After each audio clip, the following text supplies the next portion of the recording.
Assalamualaikum warahmatullahi wabarakatuh. Saya Novia Nuradila akan membahas mengenai Addressing Competition and Driving Growth atau mengatasi persaingan dan mendorong pertumbuhan.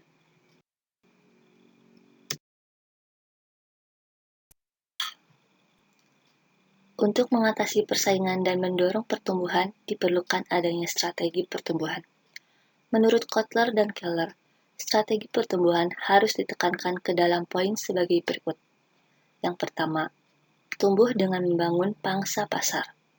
Yang kedua, tumbuh dengan mengembangkan pelanggan dan stakeholder yang berkomitmen.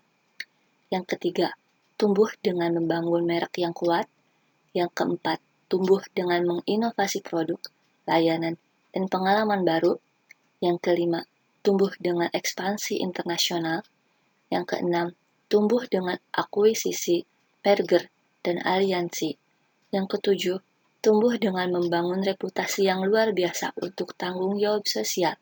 Dan yang terakhir, tumbuh dengan bermitra dengan pemerintah dan lembaga swadaya masyarakat.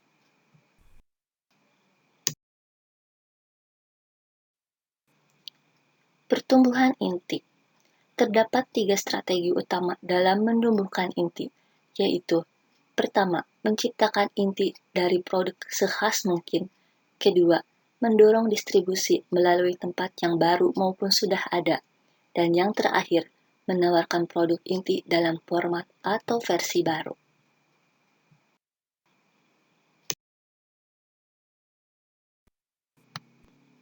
Bahasan selanjutnya adalah mengenai strategi bersaing. Strategi pemasaran yang diterapkan oleh suatu perusahaan harus disesuaikan tidak hanya pada sasaran konsumen semata, tetapi juga pada para pesaing yang mengincar pasar sasaran konsumen yang sama. Sehubungan dengan besarnya usaha, maka dapat dibedakan menjadi 4 kelompok usaha, yaitu pertama, strategi pemimpin pasar atau market leader. Dalam menjalankan strategi ini memerlukan tindakan di 3 sisi, yaitu memperluas keseluruhan pasar, mempertahankan pangsa pasar, dan memperluas pangsa pasar. Yang kedua adalah strategi penantang pasar atau market challenger. Terdapat 2 pilihan dalam strategi ini, yaitu yang pertama, memilih strategi penyerangan umum. Terdapat 5 strategi penyerangan yang diketahui sebagai berikut. Pertama adalah serangan frontal. Kedua, serangan melambung. Ketiga, serangan pengepungan. Keempat, serangan menghindar atau bypass attack. Kelima, serangan gerilya. Kedua adalah memilih strategi penyerangan khusus. Penantang pasar dapat memilih dari beberapa strategi penyerangan khusus, yaitu strategi diskon harga, strategi barang lebih murah, strategi barang prestis, strategi perluasan produk, dan strategi inovasi produk. Yang ketiga adalah strategi pengikut pasar atau market follower. Strategi umum yang biasa dilakukan oleh market follower yaitu pertama, mengikuti dari dekat. Market follower berusaha menyamai perusahaan pemimpin pasar pada sebanyak mungkin segmen pasar dan wilayah bauran pemasaran. Kedua, mengikuti dari jauh. Dalam strategi ini, market follower membuat beberapa diferensiasi, namun tetap mengikuti market leader dalam hal pembauran pasar. Terakhir, mengikuti secara selektif. Market follower mengikuti dengan dekat beberapa hal yang dilakukan market leader, namun pada hal-hal yang lain perusahaan berjalan dengan sendiri. Keempat, strategi niche atau strategi perulung pasar. Perusahaan jenis ini mencoba masuk ke satu atau lebih celah-celah pasar yang aman dan menguntungkan, yang dilupakan atau dilewatkan oleh perusahaan besar.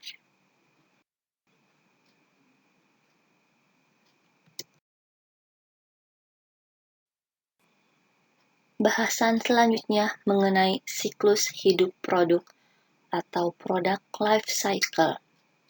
Product life cycle adalah tahap-tahap yang terdiri dari pertama, tahap perkenalan, kedua, tahap pertumbuhan, ketiga, tahap kematangan atau kedewasaan, dan terakhir, tahap kemunduran.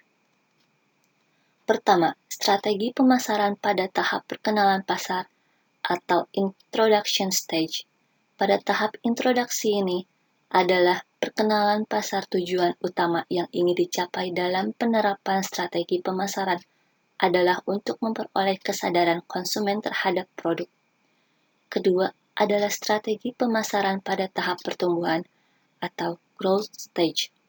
Dalam tahap pertumbuhan, tujuan utama dari strategi merek adalah untuk memperoleh loyalitas di antara pelanggan yang telah mencoba menggunakan produk perusahaan. Ketiga, strategi pemasaran pada tahap kedewasaan atau maturity stage. Penjualan pada tahap kedewasaan mulai menurun karena adanya bentuk pesaing yang tajam, keusangan teknologi yang dipergunakan, atau mungkin juga perubahan permintaan dalam selera konsumen. Keempat, strategi pemasaran pada tahap penurunan atau decline stage. Penurunan penjualan ini disebabkan oleh faktor-faktor seperti perubahan selera pasar, produk substitusi diterima konsumen, baik dan dalam negeri maupun dan luar negeri, dan perubahan teknologi.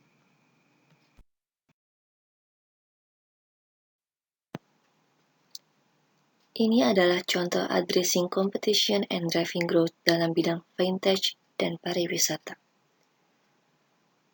Dalam bidang vintage adalah OVO. OVO adalah sebuah aplikasi dompet digital yang berguna untuk memudahkan transaksi pelanggan. Nasabah tidak perlu lagi membawa uang tunai untuk melakukan transaksi. Selain kemudahan dan kepraktisan yang ditawarkan oleh OVO, terdapat beberapa keuntungan lain yang membuat OVO layak digunakan. Tak heran jika saat ini semakin banyak pengguna OVO, yang secara tidak langsung menjadikannya sebagai market leader pada bidang vintage. Namun, menjadi market leader pun tidak menjamin bertahan selamanya. OVO harus memperhatikan masalah saat ini atau yang akan terjadi di masa yang akan datang agar dapat bertahan di posisinya. Contoh dalam pariwisata. Columbus Water Park merupakan sebuah tempat wisata terkenal di Kota Bekasi. Banyak wisatawan dari dalam daerah maupun dari luar daerah yang datang di akhir pekan untuk berlibur. Karena kolam renang ini sangat cocok untuk liburan bersama keluarga tercinta maupun bersama orang terdekat. Pada awal kemunculannya, banyak pengunjung yang datang meskipun dengan harga yang cukup mahal, tapi tetap saja tidak mengurungkan niat pengunjung untuk datang ke wisata air ini. Namun, setelah muncul pesaing dengan harga yang hampir sama namun dengan kualitas yang lebih baik dari Columbus Water Park, membuat wisata air ini mengalami penurunan pendapatan dan sepi pengunjung. Akhirnya, Columbus Water Park memakai strategi dengan menurunkan harga dan menawarkan banyak promo sehingga pengunjung datang kembali ke tempat usahanya.